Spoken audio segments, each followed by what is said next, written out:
Hey everybody, hope you guys are doing quite well this evening. Tonight we shall start our photography 101 little bit of stuff. So to start off with, we're going to do the very first thing, which is extremely important, and that is talk about our white balance and the different white balance settings we get and how to correctly, properly get the correct white balance for your camera. So first let me show you the setup. I've got my, pick up the camera. Got more test scene there. I've got the 80-200 in the bottom. I've got a monster can with my grey backdrop, and we're using the Sony A7R III, I believe it is. So that should give us everything we need. Let me just get this down again. No, this way. Close enough. Anyway, so what I've also done is I've set up the Sony tethering software, which will allow me to just press a button, take a photo, goes straight into Lightroom, does take a second or two. It's perfectly fine, but the most important thing is we can set our white balance directly from here, which makes it nice and easy because then I can show you the differences as well. So what a lot of people like to do is they like to shoot in auto white balance. Now the problem with auto white balance is depending on how your scene changes, your white balance will go either up or down, and it will be all over the place, which will make editing a nightmare. Which is why we need to think about that when we start doing a event, a wedding, or anything as such. Always choose one white balance, keep it locked down on that specific white balance. It just makes editing so much easier. So, important. If you want to change your white balance when editing, you need to make sure that you're shooting RAW. Because the RAW format allows you to change white balance when you edit, allows you to correct it quite easily and nicely, just makes things easier. So on the Sony, we've got a whole bunch of different white balance options, everything from sunny, cloudy to underwater, and a whole bunch of other ones as such as well. Now your camera, depending on which one you use, here is a Canon. Switch that on. Hi Canon, where is white balance? There you go. So on the Canon at the bottom, you see there's a whole bunch of different white balance options as well. Let's just tilt that. Whole bunch of different white balance options. So they all are more or less the same between all different camera brands. So the reason I'm using the Sony just makes this presentation a little bit easier. So let's start by taking a photo using auto white balance only. We've got a scene set up that side and take a photo. Did that photo go off? It did. I think the trigger might have gone to sleep, so let's just wake that up again. There you go, trigger's awake again. Let's take another photo, and this photo should now give us a properly exposed can of monster, at least. There we go, cool. And this is using auto white balance. Is it sharp? Close enough. Manual focus. So the reason we're using a gray backdrop, you'll see in a little bit, but yes, so that is our photo using auto white balance only. Now let's change to sunny or daylight. On Canon I believe they call it sunny, and we're going to take a photo of that as well. And now notice how the color changes between our white balance, because white balance affects a lot on your photos. So come on, pull it through. There we go, that is sunny. We're going to go to shade and or cloudy, depending on which camera system you use. Take a photo of that one as well. And it should go a little bit orange, I believe. There we go. We're going to go to cloudy, take another photo, and we're just going to go through the entire range of all the different white balances we get when we all the different options, so that we can see how the Kelvin changes between all the different shots, because Kelvin is your white balance. Next we're doing indecent. Indecent is good for if you've got like weird lights and stuff that you work with, which is cool. Then, oh, that went blue, holy hell. So, you've got another warm one on here, let's take a photo of that. Come on, there we go. And we're going to use our flash white balance, which sometimes works decent, but it's just better if you use a consistent white balance, because it just makes editing nice and easy. Take another one, and then underwater auto, no idea what that is. Never use it, just use normal white balances. Come. There we go. And then we also have a nice option on the Sony and on the Canon as well, where you can set your color temperature manually. So we can either go very orange like this. Come on, change. Click on it. There we go. Take a photo. That's going to be orange as hell. And we'll do another one where we use a very warm color like that. Take a photo. Oh, that actually went blue. Oh well, blue, orange, same thing. So now I've got all the different photos of all the different white balance options in camera. Oh, that went orange, holy hell. So let's just minimize that. And now let's go to the first one, which is our auto white balance. As you can see, it kind of looks fine. The blue on the can more or less looks like blue should, more or less, kind of. But this, even though it looks white balance corrected, I don't think it is white balance corrected, because if you're going to develop, where we can now change in Lightroom on the right hand side, you've got your very first basic adjustments. We can change your color balance to blue or warmer tones, cooler tones. You can also change your tint, green or pink, magenta. Now, the reason I like to use a gray card or a gray backdrop in this specific instance is I can get my proper white balance using that gray background. Now, I would recommend that you instead just buy the little pop-up white balance checker, which is a little gray card, which you can get from Camera Stuff. I shall put a link down below. You can go check that out. It's very inexpensive.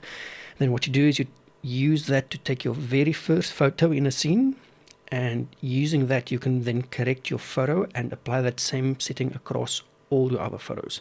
Just makes it easier to work with. So in Lightroom we have our white balance selector. You can press the W key on the keyboard and it will open up a little eyedrop tool for you. Now that eyedrop tool is very cool because we can check blue for white balance. That's going to mess it up. We can also select some of the orange for white balance. That's going to mess it up as well. We can also check the blacks, and that will more or less give us something that we need to work with. But what we want to do, let's reset all of these, is we want to use the gray. It just works so nice and easy. So we find a gray spot, we click on it, and there we go. Now the image is color corrected. Let's go before and after. Now on the left hand side you'll see the before, on the right hand side you'll see the after. With auto white balance it gets close, but it is always just slightly out. And you'll see if you use auto white balance, depending on how many objects you have in your scene, that white balance it's all over the place. So let's go to the next one, where with this one, let's just go back to normal view. There we go. Yeah, it's fine. White balance between all the different settings. The first one we've got 5000. The next one, which I believe was shady, it's got 7100. You'll see the color temperature change on the right hand side. And then the shade one, we've got 5800. And this was one of the indecent ones, which is 2700 on the white balance. And you'll see the change every single time you change your white balance setting, because some white balance settings help you to achieve nice white balance straight off camera, but we want to edit, we want to get it right. So we're going to use a color picker, select gray, click on it, nice and easy. Now let's go to one of our blue photos where the color temperature is completely screwed, but because we used a gray background or a gray color checker, we can simply select the color check tool, white balance selector, click on gray, and boom, it's fixed. Nice, easy. Let's go before and after. Yeah, that's made a nice difference. We can do the same thing if a photo is too warm. There we go. So this is our photo with shade, more or less color tones or white balance, which is very high, 9500 of a color tint at magenta plus 23. But we want to correct this, so let's click on white balance selector, click on a gray area, ta-da, it's fixed. And it's as easy as that. Now if you're using Lightroom, you can use this little tool to just select your gray every single time, and it will fix all your photos for you one by one, which is easy to do but very annoying. So let's just reset all the photos back to the way they were. We're going to go right click. Where is settings? Settings. Can't I just reset it in here? Edit. Nope, I cannot. That sucks. Alright, so let's do it like this. Right click. I need to be in develop. That's why. Right click. There we go. Right click. Hello. There you go. Settings. Reset. Cool. So now we're just going to reset the settings that we've changed in all of these edited ones. So I can show you how to change the white balance on your first image only, get it correct, and then apply that same setting to a range of photos to get your white balance sorted. There you go, and this is the last one. There we go. So when you've imported all of your photos, let me just move my face out of the way, you'll see them all at the bottom here for your Lightroom. So we go to the first one, our first photo, we want to get our white balance. Bloop, white balance has now been received. You hold down the shift key on your keyboard, you select the last photo in your range, and then on the right hand side you've got a sync option. Click on sync. It will ask you, what would you like to sync? We're going to say check all, because this will also include under the basic options or white balance, and we're going to say synchronize, and that will now fix the white balance for all of the photos. So let's have a look. Now the last one, we're going to go before and after, and you'll see as we go through all of these, the edit on the right hand side, original on the left hand side. Let me just move my face out the way again. There you go, more or less like that. And you'll see as we go through them, because we've now applied that same white balance correction on all of the photos, that means the white balance will now be correct for the entire range of photos, which is nice.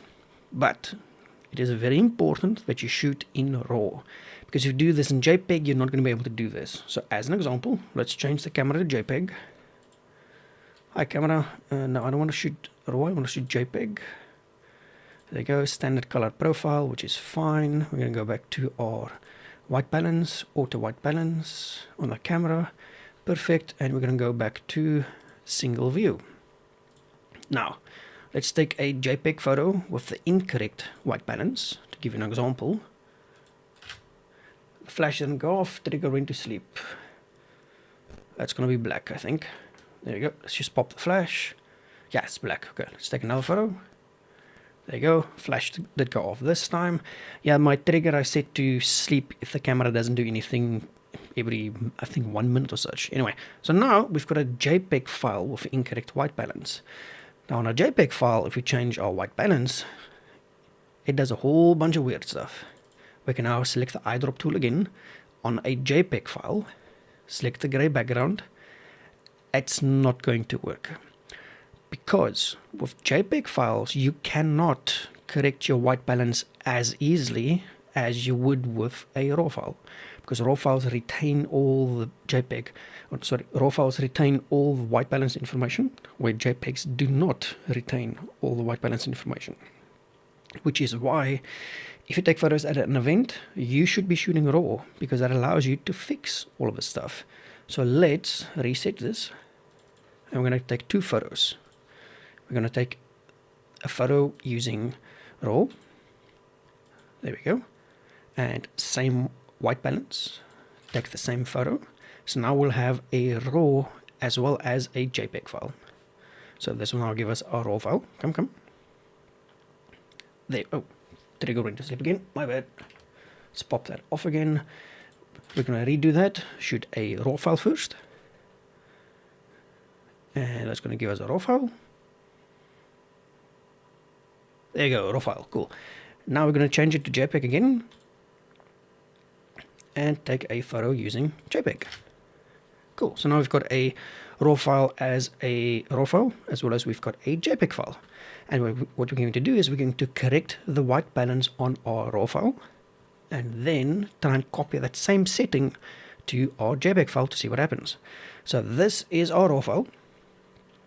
Select our color selector tool or white balance selector, W key on the keyboard. select gray background, bloop, it's fixed the white balance. Now we're going to copy the settings only on this one photo. Settings, copy settings. We're going to check all of them, select copy. Now we're going to go to the JPEG file and apply those settings, which will include our white balance settings. But notice something is going to go very badly wrong now. It didn't fix the white balance. Because, unfortunately, when you work with JPEG and RAW files, yes, I know, select this file, drag file,